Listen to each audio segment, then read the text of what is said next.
في حمام القطر مفتري. بصراحة الخرطوم كان كبير جدا، أحجام مهولة. يا لهوي حصل لي. يا راجل سيبني ود مش عندك، ولا سيبني خليني أخرج. الخرطوم كان جبار بصراحة يا جماعة. لما رحت حمام القطر لقيت واحد مستخبي ملك سري، ما كانش معاه فلوس. أول ما فتحت الحمام ورايح أدخل لقيته قدامي.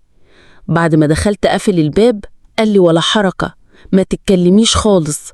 وكنت جوه الحمام مع الشخص ده، واللي حصل بعد كده ما يتوصفش. حصلت بلا زرقاء. يا لهوي، يا خرابي على اللي حصل لي. أحجام كبيرة جدا، خرطوم نار، دمار، عمري ما شفت كده. لما شفت اتجننت، قلت معقولة في كده؟ قال لي ما تتحركيش ولا حركة. قلت له في انت مين؟ عايز مني ايه؟ خليني اخرج بسرعة. ما ينفعش واحدة ست تقعد مع راجل في حمام. بعد كده اللي حصل يا جماعة دلوقتي هقول لكم عليه، بس اهم حاجة كملوا القصة لحد النهاية، علشان القصة دي جامدة جدا جدا، خصوصا في نصها واخرها، لان النهاية غير متوقعة. قال لي انت هتفضلي معايا في الحمام لحد ما الكمسور يعدي. قلت له نفرض ان الكمسوري فتح باب الحمام. قال لي ما تخافيش انا عامله احتياطي. قال لي بقولك ايه، ولا نفس ولا كلمة ولا حركة. طبعا انا موجودة معاه في الحمام وقافل الباب، وكنت خايفة جدا ان هو لو انا فتحت الباب او خرجت هيأذيني، فكنت مضطرة ان انا اسمع كلامه. اثناء ما كنا موجودين في الحمام وفجأة يا جماعة يقول على فكرة انت ريحتك حلوة قوي. قلت له نعم يا اخويا. بتقول ايه؟ قال لي ريحتك حلوة قوي، ده انت جامدة بجد. فرصة، كل حاجة فيكي حلوة، عيونك، وبصراحة ملبن. وبصراحة يا جماعة فجأة يقول لي ايه؟ عارفين قال لي ايه؟ مش هتصدقوا.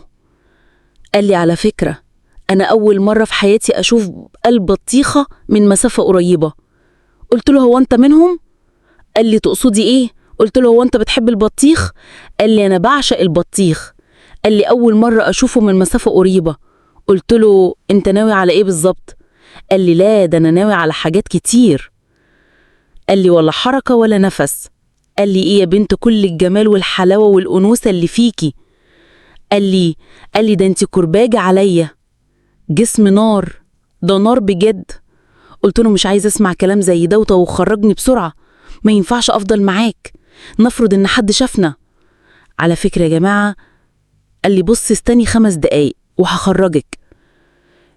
في ال5 دقايق دول 5 دقايق تشد، 10 دقايق تشد، لدرجة ان في واحد كان راح يخبط باب الحمام ما فتحلهوش، وكان صده بايديه كده، مصدق لاني معاه جوه. بس بعد كده يا جماعة قلت له هو انت ما شاء الله عليك طول بعرض، معاك حق التذكرة؟ قال لي اعمل ايه بس المحفظة بتاعتي وقعت. قلت له معقولة وقعت منك فين طيب؟ قال لي معرفش وقعت فين. وانا بصراحة ما كنتش عايزة اتحرج مع الكمسوري، لان بصراحة لسانه طويل، ممكن يقول لي كلمة ولا كده وانا ما بتحملش، ممكن اذيه. قلت له لا وعلى ايه؟ بعد كده يا جماعة طب قلت له وصلت ايه يعني؟ قلت له بقول لك ايه؟ قال لي قولي. قلت له هديك الفلوس وخرجني. قال لي لا مش عايز فلوس، انا ديم في كل الكمسارية، انا مش فارق ومش هدفع. طلع انا طب نفضل وتروحي ونفضل في الحمام كده على طول؟ مش هينفع. قال لي معلش استني شوية، يمين شمال شمال يمين. وللأسف الشديد وقعت في المحظور، وحصل اللي عمري ما كنت أتوقع أن ممكن يحصل. ما تتصوروش يا جماعة كمية السعادة اللي أنا كنت فيها. كنت سعيدة ومبسوطة جدا. عارفين ليه كنت سعيدة ومبسوطة؟ مش هتصدقوا. علشان أول مرة في حياتي أحس إن أنا يعني طايرة في السما من السعادة والفرح. يعني المسائي كانت على الآخر بصراحة. الشخص ده عمري ما نسيته ولا هقدر انساه لحد النهاردة.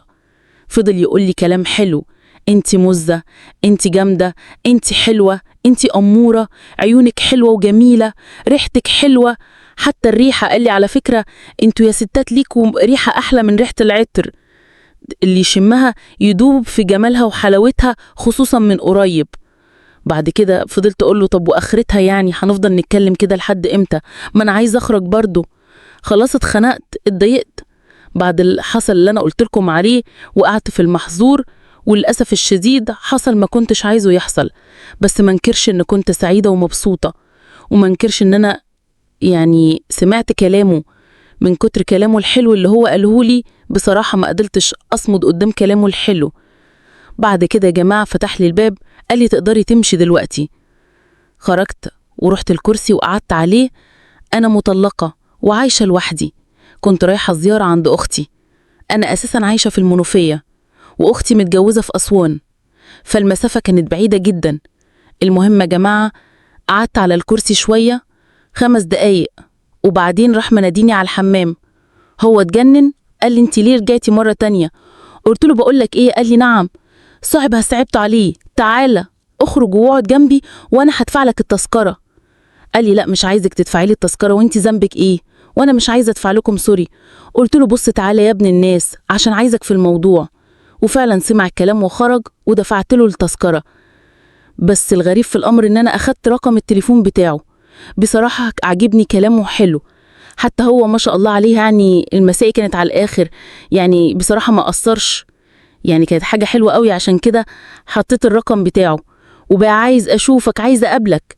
وبعد ما أخدت الرقم بتاعه وبعد ما وصلت أسوان رنيت عليه، وحصل ما بيننا كلام كتير. كنا بنخرج ونتقابل لدرجة إن أنا اتجوزته. تخيلوا معرفة قطر في الحمام انتهت بجوازة. بعد ما اتجوزته عشت أجمل أيام حياتي مع الشخص ده، وفعلا اتأكدت إن المحفظة بتاعته ضاعت. وسبحان الله سبحان الله، شوفوا المعرفة كانت إيه في البداية وبعدين قلبت بإيه. فبصراحة أنا سعيدة ومبسوطة إن أنا تعرفت على شخص زي ده، ومش زعلانة أبدا على الصدفة الجميلة اللي عرفتني بيه، خصوصا إن هو فعلا إنسان كويس قوي.